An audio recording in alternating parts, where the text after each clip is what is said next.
suis coordinatrice pour la France du mouvement Laudato Si. Donc voilà, c'est moi qui étais avec Éloi à essayer de trouver une solution pour la traduction voilà, et qui va vous accueillir là, ce soir sur la partie en français. Euh, et donc, Éloi, je te laisse te Voilà, présenter. Éloi, donc moi je suis chargé de plaidoyer donc, pour le mouvement Laudato Si, pour la France et l'Europe. Et donc, bon, certains nous connaissent déjà, mais peut-être que certains sont nouveaux. Très rapidement, ce qu'on va faire là pendant les 20 minutes qui nous restent, en fait, là, on va vraiment vous proposer des actions assez concrètes en vue des élections européennes de début juin, pour s'informer, sensibiliser autour de soi et interpeller les candidats. Et ensuite, il y aura un petit temps pour poser des questions si vous en avez. Et n'hésitez pas, hein, comme on est moins nombreux, si jamais vous voulez ouvrir votre micro et, et nous interrompre, vous pouvez aussi.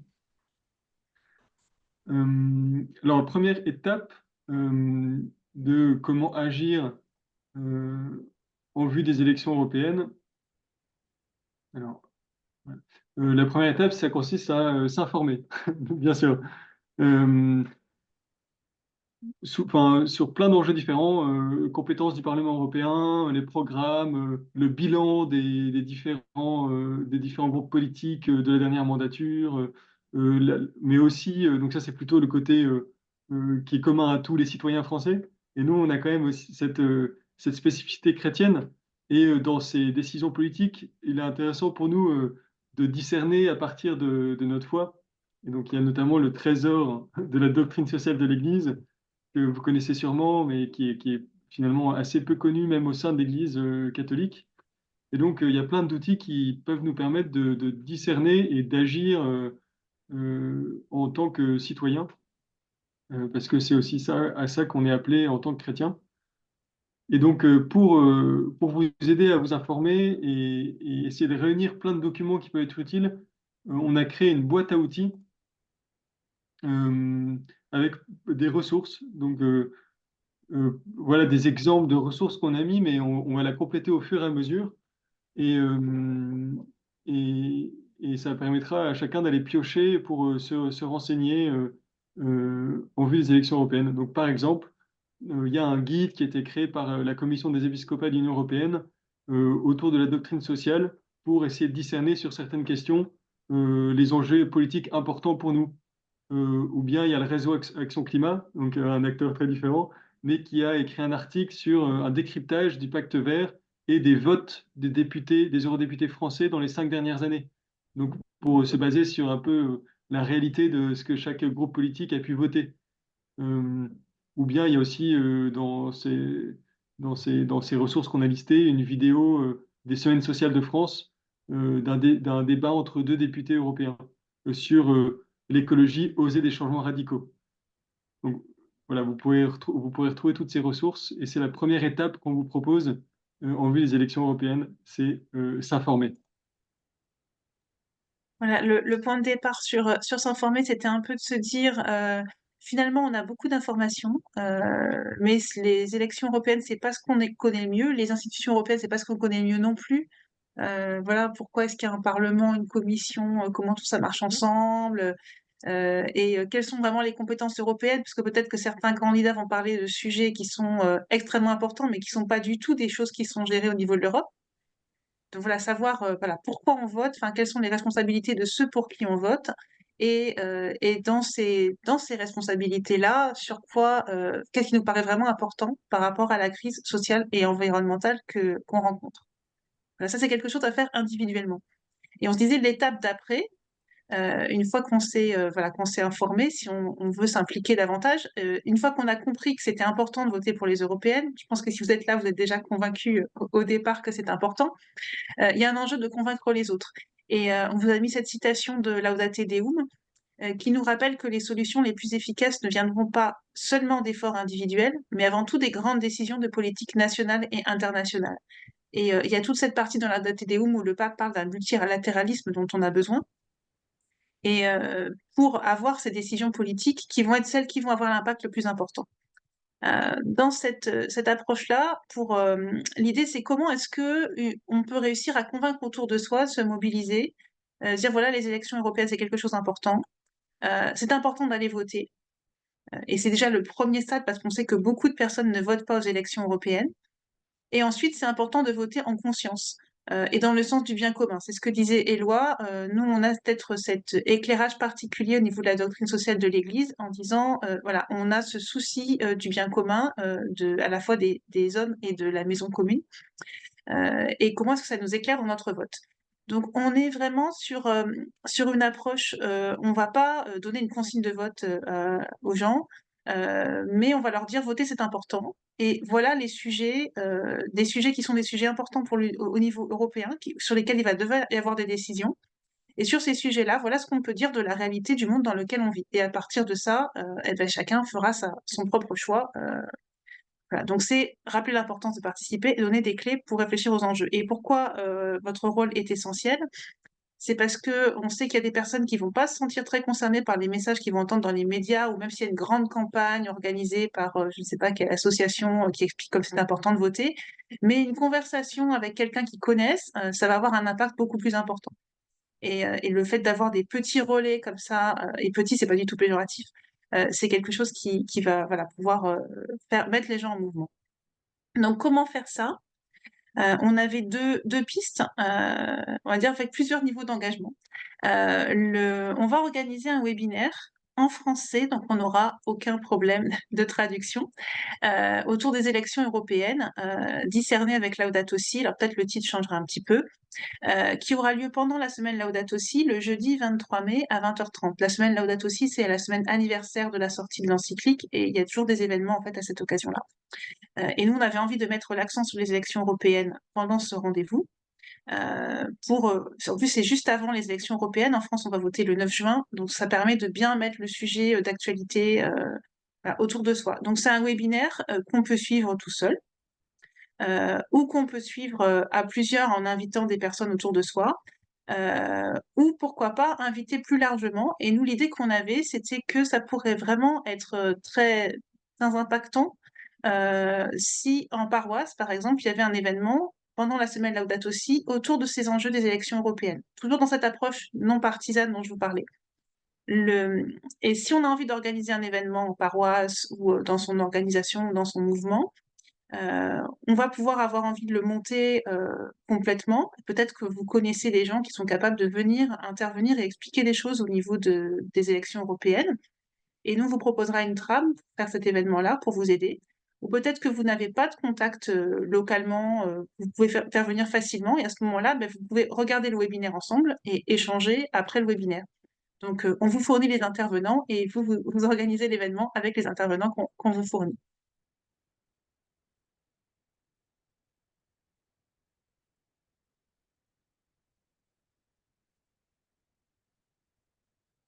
Voilà. Et j'ai pas parlé des intervenants.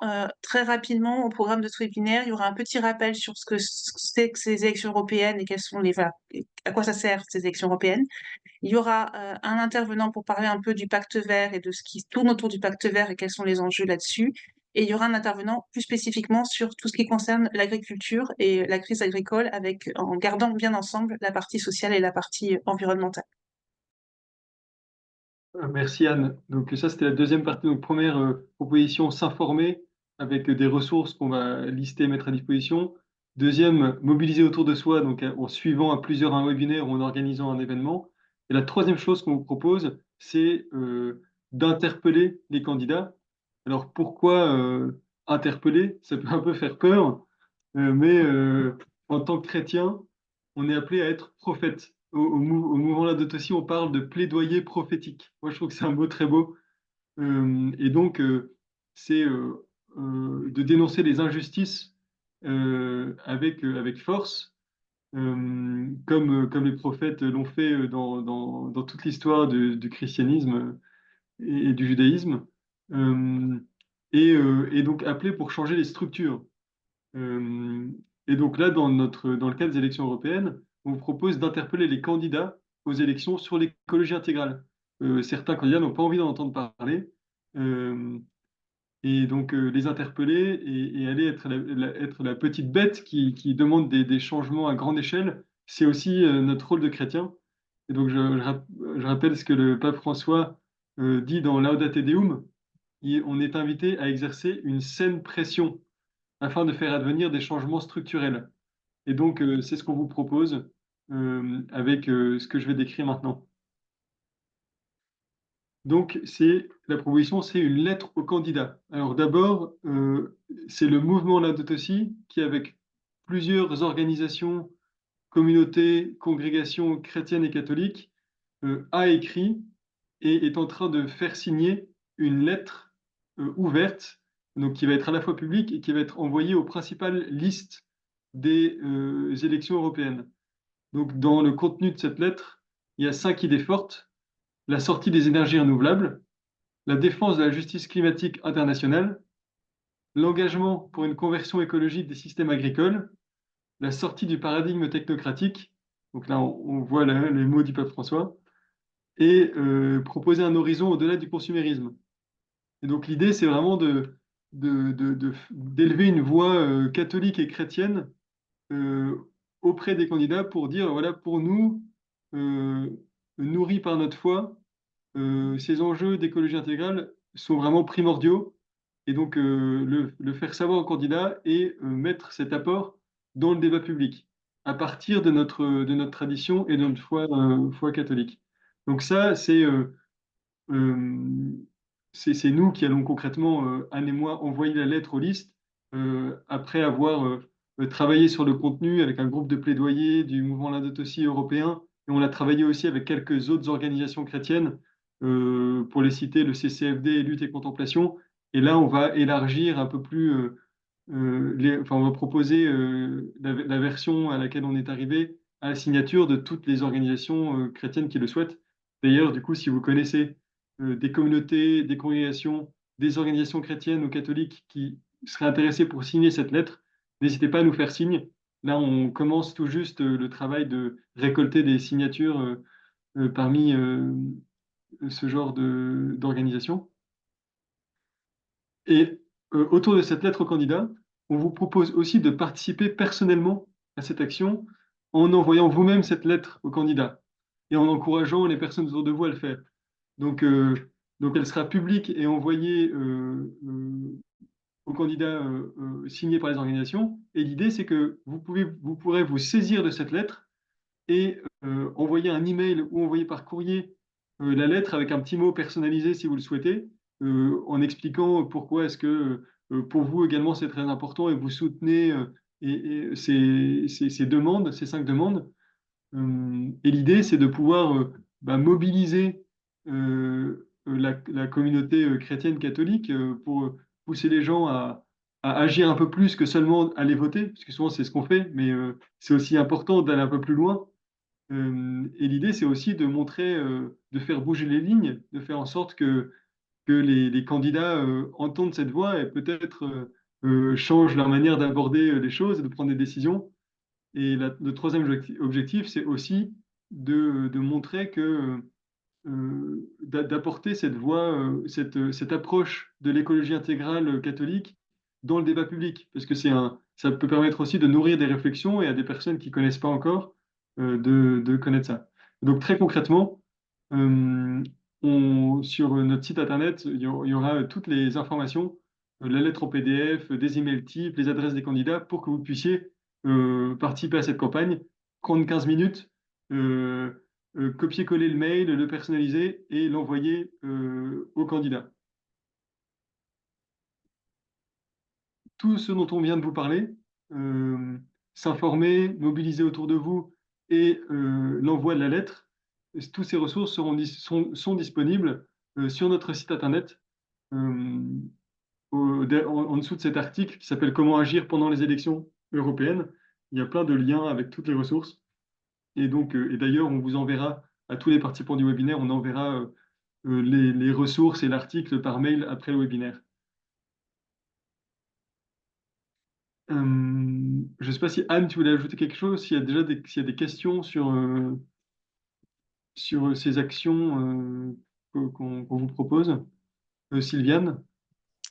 Oui, en fait, j'avais pris, une salle, pour organiser l'événement le 23 mai, mais je viens de d'avoir événement professionnel qui fait que je vais pas pouvoir le faire. Du coup, j'étais aussi en contact avec, CCFD de Terre solidaire. Est-ce que, c'était finalement quelque chose qu'on pourrait aussi, leur reporter pour que parce qu'eux, ils comptaient faire, le même genre de soirée, mais, le lundi suivant. Donc est-ce que du coup, finalement, je peux leur laisser la main pour le lundi suivant en peut-être leur apportant, ces ressources-là et voir avec eux, comment articuler tout ça? Alors sur la trame de l'événement, qu'on avait imaginé, on avait imaginé aussi vous proposer de solliciter le CCFD comme intervenant. Donc donc c'est tout à fait cohérent de faire appel au CCFD. D'accord. Ils ont des actions de plaidoyer qui sont, super intéressantes. Il y a peut-être moins certains aspects de l'écologie intégrale qu'on a envie de mettre en avant. C'est-à-dire que dans les sujets qu'ils ont choisis, il y a les langues des pesticides, mais plutôt par rapport aux exportations de pesticides. Il y a l'évasion fiscale, et il y a, le sujet de la migration. Donc c'est sans Mmh. doute intéressant de travailler avec eux un petit peu le programme de la soirée pour que, il y ait aussi ces sujets et comme vous aurez les documents dont on parlait dans s'informer, vous aurez aussi de la matière pour dire: «Bah, voilà, il faudrait qu'on parle aussi de ça». Voilà, mais en tout cas, quelque chose de construit avec le CCFD, c'est une excellente idée. Puis le courrier dont vous parlez, il est signé avec le CCFD, donc Oui, c'est pour ça. OK, voilà, OK. donc voilà, on travaille, vraiment bien avec eux. Il y a Hélène Très qui bien, levait la ça main. marche. Merci. Oui, j'arrive. Juste une question très pratico-pratique. Euh, on a combien de listes par parti pour l'élection? C'est une liste pour toute la France ou c'est Oui, chaque parti a une liste. Par contre, il y a beaucoup de listes. Oui, c'est ça, il y a beaucoup Donc de listes. voilà, donc nous, l'idée, c'était de l'envoyer aux principales listes, pas les listes d'extrême droite. C'est la même attitude que celle que peut avoir le CCFD, Mhm. parce qu'on n'a pas envie non plus d'être récupéré par une espèce de truc, voilà. Mais sinon, d'envoyer aux listes principales, et on vous donnera aussi les listes avec, enfin voilà, on connaît les listes et on peut vous donner les noms des têtes D'accord. de liste. Ok, Et donc vous craignez pas que justement il y ait pardon. il y a une liste donc il y a une liste par parti pour toute la France. Oui. Ok, Oui, c'est ça. merci. Ouais, c'est des listes nationales. Donc du coup, ça rend la chose facile. Pour chaque parti, il y a une seule liste. Merci. Juste du coup, vous craignez pas qu'il y ait, ben, que ça puisse avoir, des fois l'effet inverse, d'exclure, les partis qu'on voudrait pas voir effectivement, mais Ouais, C'est une question qu'on s'est beaucoup posée. ouais, j'allais dire la même chose. Vas-y, Anne. Non, on se l'est beaucoup posé parce que on s'est dit c'est important d'interpeller. C'est aussi pour ça que la lettre est publique. Donc il y a bien cette notion d'interpeller tout le monde. Mais dans la lettre qu'on va envoyer aux candidats, on va proposer un rendez-vous. Donc il y a des candidats, on sait que ça va pas, on va pas être dans un dialogue ouvert, constructif. Voilà, enfin, on n'a pas non plus, enfin, on n'est pas complètement naïf non plus. Donc c'est vrai, quand on en a parlé avec les partenaires, on s'est dit que c'était bien d'être aligné avec ce que peut faire le CCFD, par exemple. d'accord, très bien. Merci beaucoup pour la réponse et c'est vrai que ça éclaire, du coup, la manière dont vous allez traiter, la chose. Mhm. Merci. Il y a Roselyne, peut-être, qui levait la main d'abord, et ensuite Pascal. Roselyne? Oui, bonsoir. Hem, Juste aussi pour vous dire que, par exemple, au niveau, un petit peu des ressources aussi, parfois je vais sur le site aussi d'ICASTER du développement humain intégral et en fait, il y a beaucoup donc, comment dire? De documents, en fait, notamment, par exemple, il y a un document, sur l'économie, les marchés, tout ça, qui précise bien les mécanismes et après l'impact que ça peut avoir sur le plan social, mais aussi, sur le plan de l'écologie, hein, puisque c'est vraiment sur le développement humain intégral. Parce que c'est vrai que cette dimension, internationale, moi je remarque qu'elle est souvent absente, alors là, parce qu'on parle de l'Europe. Quand j'écoute un peu les candidats, ben, en fait, je me rends compte qu'elle apparaît pas, quoi. Et en fait, je me dis: «Mais c'est une aberration de ne pas prendre ça en compte», parce qu'en fait, on est connectés et c'est Mhm. vrai qu'il faut changer complètement notre façon de fonctionner, ne serait-ce que dans nos coopérations avec les pays, étrangers, quoi.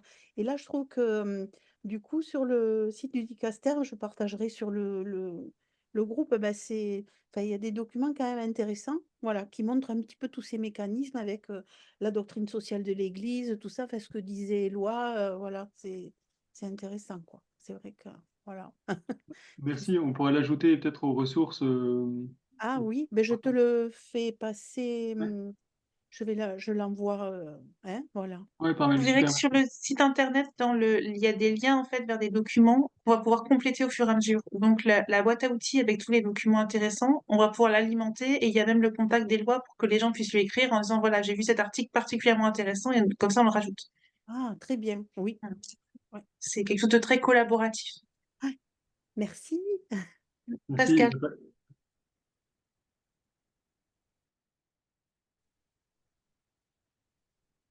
par contre on n'entend pas.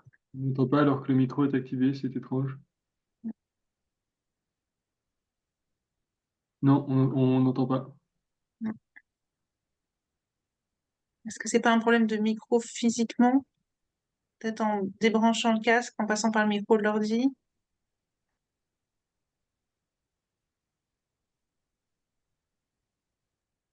Ah, mais alors, elle sera désormais utilisée, non? Vous Ah m'entendez? là, ça y est, on entend. On n'entendait pas le début, maintenant on vous entend. Si vous pouvez Voilà. redire la question depuis le début. Voilà. Donc, bah, je ne l'avais pas commencé. Je voulais savoir si le CMR était, je suis venu par eux, par le CMR. Je voulais savoir s'ils étaient en lien avec vous aussi ou non. Oui, alors non seulement ils sont en lien, mais en plus c'est eux qui vont venir parler d'agriculture quand même Bah, sur le ah, webinaire donc, du ça va. 23. Ouais. On a nos journées nationales, notre assemblée générale ce week-end. Mm. Donc, je pense qu'on en parlera aussi. Voilà. Localement, oui, j'aimerais bien faire quelque chose. Moi, je suis sur la Côte d'Or. Euh, voilà, et notamment sur ma paroisse et voilà. Enfin, et sinon, c'était surtout la question de la paix qui me tracassait. Et je dois dire que, bien sûr, si ça passe par les énergies fossiles, oui, je trouve que c'est un bon argument de dire que si à la limite, si on s'en fout qu'il y ait des gens qui meurent, au moins sauvons la planète et arrêtons la guerre. Mais c'est quand même terrible d'en arriver là. Oui, et j'en suis un peu embêté parce que j'en viens à souhaiter une Europe de la défense, mais ça serait bien avec la disparition des armées nationales, parce que ça m'ennuie d'être militariste. Mais je crois qu'effectivement, si on... Voilà, c'est un peu ça l'état de ma réflexion actuelle. Et je ne sais pas si on va trouver des informations sur cette Europe de la défense, sur ce qu'en proposent les différentes listes. C'est des enjeux qui sont complexes. Là où la crise climatique joue beaucoup par rapport aux enjeux de paix, c'est que on sait que ça suscite des problèmes locaux, des migrations, des tensions entre les États, des problèmes de ressources par rapport à l'eau, par exemple. Voilà. Et en fait, tout ça, ça génère des crises. Et c'est dans ce sens-là qu'en fait, le fait de lutter, enfin, d'être dans une logique d'écologie intégrale où on a à la fois ce soin de la création et à la fois le soin des personnes, je pense que c'est là qu'on va dans une direction de paix, parce qu'en fait, on se rend compte que c'est effectivement, c'est un changement de paradigme qu'on doit avoir. C'est ce que disait Rosine, il faut changer notre manière de faire pour être moins dans l'exploitation, pour être plus dans le respect les uns des autres. Et quand on prend les choses dans le bon sens, je pense que les choses ne sont pas du tout contradictoires. On l'a vu à travers l'exemple de la crise agricole. On a publié une tribune dans La Croix il n'y a pas très longtemps sur ce sujet-là. Finalement, quand on creuse un peu, eh ben, il y a des choses qui sont liées entre la souffrance des agriculteurs, les problèmes, comment ils subissent ce changement climatique, comment ils sont contraints de faire des choses, mais ils ont besoin d'accompagnement. Enfin, voilà, il ne faut pas séparer les choses. Et je pense que dans cette direction-là, on rejoint tout à fait les enjeux de paix voilà, que vous souleviez tout à fait justement. Hmm. Eh bien, merci. On va continuer d'avancer. Merci. Et juste pour, donc, peut-être pour conclure, j'en profite, comme on a déjà dépassé le temps, je ne sais pas si Anne, tu veux dire un petit mot juste sur ce dernier point. Oui, parce que dans les actions, là, on n'a pas des actions qui étaient spécifiquement autour des élections européennes, mais on a en ce moment la formation d'animateurs Laudato Si. On va dire on est à mi-chemin, on a fait 2 webinaires, on en a encore 2 à venir, dont un qui est demain soir, enfin demain à 5 heures, heure de Paris. C'est une formation internationale en français avec des gens de tous les pays francophones. Il y en a parmi vous qui l'ont suivi, donc ils peuvent dire à quel point ça les a mobilisés puisqu'ils sont là fidèles et puis ça crée vraiment une communauté. Donc, si vous n'avez pas encore fait la formation, n'hésitez pas à la rejoindre parce que tout est enregistré et là, il n'y a pas de problème de traduction. Et vous avez toutes les ressources et vous pouvez tout à fait faire la formation là maintenant. Et puis, ça vous permet de rejoindre ensuite le mouvement au niveau des réunions qu'on peut faire un peu dans le long terme. Il y a Frédéric qui lève la main. Oui, je voulais juste faire une petite remarque sur la forme donc dans les présentations qui ont eu lieu dans la première partie en anglais. Bon, moi, j'ai écouté en anglais, ça allait, mais j'ai regretté que Svetlana parle aussi vite. Parce qu'en fait, en dehors du problème linguistique qui peut gêner, évidemment, ça va tellement vite qu'on n'a pas le temps de suivre l'argument.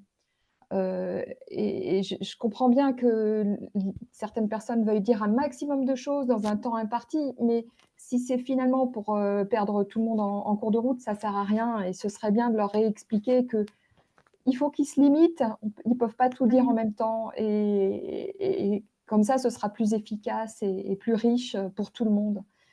Ah, ça, c'est général, ce n'est pas spécial pour Laudato Si, évidemment. C'est une très bonne remarque. C'est une bonne remarque, ouais. C'est vrai que ça allait très vite. Ouais. Et bon, ben, merci à chacun. Voilà, donc après le webinaire, on vous enverra par mail du coup les informations. Le lien vers l'enregistrement en anglais, le petit bout en français qu'on aura sauvé dans l'affaire. Et puis nos contacts, comme ça vous pourrez avoir pouvoir nous recontacter. Et sur la formation, il faut s'inscrire sur le site de la formation et on a accès au module avec tous les replays et tout ce qui est mis au fur et à mesure.